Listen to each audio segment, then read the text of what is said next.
The royal game, called Schachnovelle. in German, is a short novella written by Austrian author Stefan Zweig. during his exile in Brazil. It was his last and most famous work, and was published in 1942.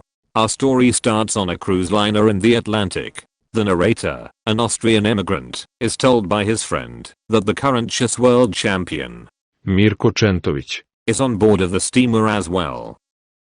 Born the son of a poor South Slavic boatman who died when he was 12, Centovic, was raised by the priest of a small, unnamed village in Banat. He was quickly deemed a moron due to his inability to do pretty much anything, that is until people discovered his unique talent in chess. He learned playing it by simply watching the priests and the local police sergeants' games every evening. Centovic, Despite his rapidly growing strength in chess, was still notorious for his inability to imagine a chess match in his head. This lack of fantasy meant that he always needed a proper chessboard plus figures in front of him to play properly. Centovic, He is also described as being crude, money-hungry and opportunistic, arrogant, and still utterly talentless when it came to anything besides chess. He's also not very open to interviews, partially due to his near-complete illiteracy. So overall, he's a bit of a weirdo. Now, where were we? Oh right. After remembering who that Centovic, guy is, our narrator is keen on finding out more about him. This unsurprisingly turns out to be pretty much impossible, as Centovic, isn't interested in talking and spends most of his free time in his cabin. Thus, the narrator decides to lure him out by playing chess with the other people on the cruiser. While the narrator plays chess against his wife in the smoking room of the ship, we are introduced to another character. McConnor, a Scottish construction engineer who became very rich due to finding oil in California, joins in and challenges the narrator to a chess duel, which the latter wins with ease. Our Scottish oil magnate is shown to be a sore loser, and thus repeatedly demands a rematch each time he gets defeated. Eventually, the two get noticed by Centovic, although he quickly becomes disinterested and dips again after seeing the two, from his point of view, absolute brainlets trying to play chess. This is commented on by the narrator, causing the ambitious McConnor to become salty and storm off to challenge the champion himself to a game of chess. He returns a few minutes later to tell the narrator that Centovic, was ready to play against him for a price of $250 per match, of course.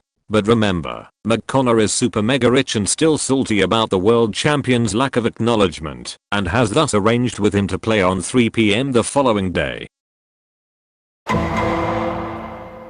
Centovic, Appears 10 minutes late to play the next day, facing McConnor, the narrator, and a bunch of other chess enthusiasts. Unsurprisingly, he wins the first game after just 24 moves. McConnor, now even more pissed about the fact that half a dozen players just got their asses handed to them by a guy who didn't even pay full attention to the game, demands a rematch again. Things go just as poorly as in the previous game, and just as it seems the group is about to blunder their game again, an unknown man intervenes. His calculations predict a mate in 9 to 10 moves if McConnor moves his pawn to c1 for an extra queen, which was what the group planned to do. The unknown man thus gives precise instructions on how the group should move, and manages to clutch a draw for McConnor in a seemingly hopeless situation.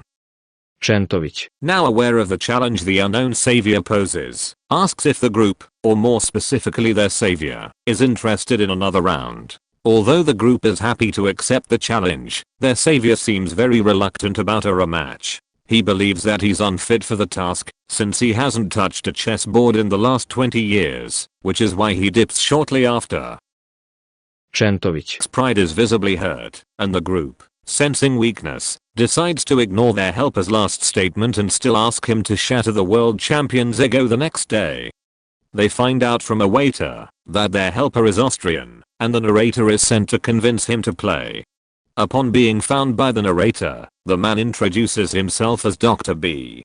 He agrees to fight the world champion, but reminds the narrator once again that he hasn't played chess since his college years, and that the group shouldn't have high hopes about Dr. B's chess skills. The understandably confused narrator then asks Dr. B how he acquired all that theoretical knowledge without even playing chess in the last few years. The latter tells him to sit down, and he starts telling his story, beginning the actual plot of the novella. During the 30s, Dr. B, who lived in Vienna, ran a private law firm which by then specialized in legal advice and asset management. Because his law firm had ties to both the Austrian nobility and the clergy, both seen as threats to the fascist Austrian Ständestaat. and neighboring Nazi Germany, he had to be very secretive as a means to protect his clients. This secret couldn't be kept for long, as a German spy posing as a clerk in the law firm caught wind of something going on in the background, further raising suspicion of Dr. B. Upon the Anschluss. of Austria in early 1938, Dr. B was arrested by the SS. You'd expect that he'd land in a concentration camp for withholding financial info, but no. Luckily for Dr. B, he managed to get rid of his most important documents after hearing of the Anschluss. meaning the Nazis now needed him for information extraction. As such, he was instead sent to a hotel, the Hotel Metropole, which was also the headquarters of the Gestapo, and locked into one of its rooms. It did look relatively comfortable for a cell, but Dr. B would soon find out that the living conditions weren't the true problem here. Much more problematic was the issue of boredom. There were no books, no newspapers, pencils or pens, no means of entertainment in the hotel room. The only view that the barred window on the wall offered was another wall. The Nazis intended to torture Dr. B by completely isolating him from the surrounding world. The only faces he would see in the hotel were from his guards, who obviously weren't going to talk with him. After 2 weeks of literally nothing happening, the interrogation started. Dr. B was caught between a rock and a hard place, because he'd risk either accidentally ratting out someone by saying too much, or get himself into trouble if he pretended to know too little. This mental torture went on for another 4 months until the 27th of July, when he managed to steal a book from some random military coat conveniently hanging there next to his interrogation room. After surviving yet another interrogation, Dr. B safely evacuated the book back into his cell. His initial joy was quickly replaced with disappointment after discovering that the book was just a collection of 150 famous chess games. The movements of the chess figures were written down in algebraic notation, meaning he couldn't even visually imagine most of the games. He went around that problem by creating a makeshift chessboard with his checkered bedsheet and leftover bread from his meals, the dough of which he tried shaping into chess figures.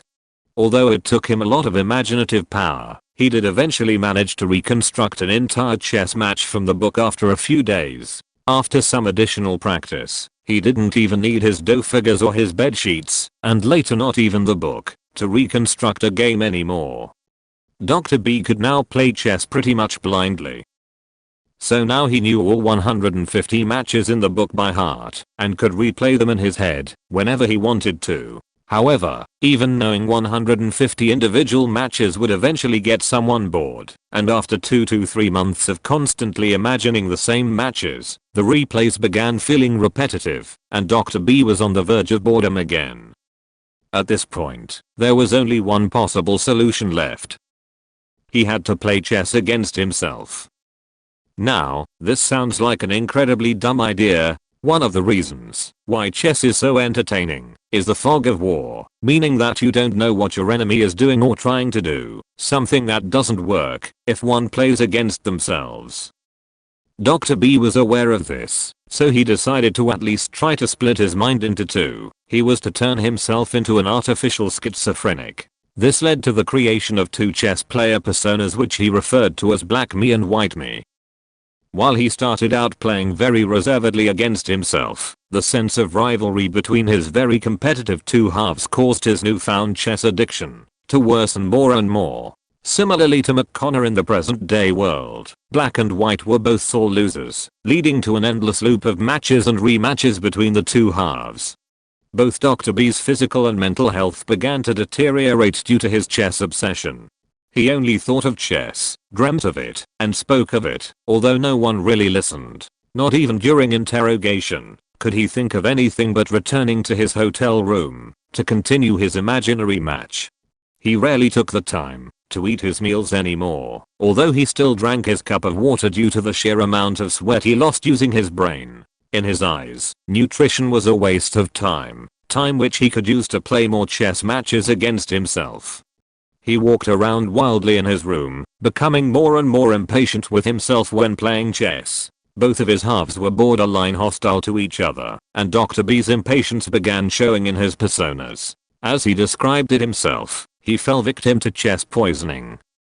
Dr. B's health worsened more and more, until he completely succumbed to insanity, assaulted a concerned guard who was checking his hotel room, and fell unconscious after breaking a window. Eventually waking up in a sanatorium, Dr. B met a sympathetic physician. He was told that he had a breakdown before losing consciousness, and also had a heavy fever, and was screaming chess moves before waking up. Dr. B was declared insane by the sympathetic physician, and the Gestapo, now too busy dealing with freshly occupied Czechoslovakia, allowed Dr. B to be released under the condition that he'd get out of Austria within 2 weeks. Now back to the present day world. Dr. B once again reminds the narrator that his abilities should best not be overestimated, adding that he still isn't sure if his slow descent into madness in the hotel was him actually playing chess against himself, or just him completely losing his mind. He also tells the narrator that he will only play one game of chess against Centovic, fearing that he'll once again succumb to insanity if he gets too excited playing chess. The gang has once again gathered in the smoking room, with Centovic, arriving on time for once. Their match starts pretty much instantaneously, however, it starts to drag out over time. Centovic Is playing extremely seriously, only making a move after several minutes of careful consideration, while Dr. B seems much more relaxed, and plays very quickly. The spectators become bored after a while as they lose sight of what's happening, and because of Centovic slow and careful play style. This is also commented on by Dr. B, who becomes increasingly impatient by Centovic's sluggish pace, and has already calculated all potential moves of his opponent a while ago. The game ends in the 42nd round with the resignation of the world champion. He does however demand a rematch, in order to restore his honor. Against the advice of the concerned narrator, Dr. B accepts. Having caught on to his opponent's impatience, Centovic now intentionally takes more time to make his move. As Dr. B becomes more and more irritated, he starts showing symptoms of his chess poisoning again. He outright insults Centovic, complains about the slow pace of the game, drinks a lot of water as he sweats a lot, and starts fidgeting around. As the game drags on, the psychotic Dr. B, whose mind needs to do something, anything, starts to repeatedly replay hundreds of chess scenarios in his head again. Only after he falsely calls a check with his bishop, does he realize that he's completely disconnected from his match against Centovic, and after being snapped out of his frenzy by the narrator, he concedes the game, vows to never play chess again, and leaves the room. And that's it. Yeah, story's over.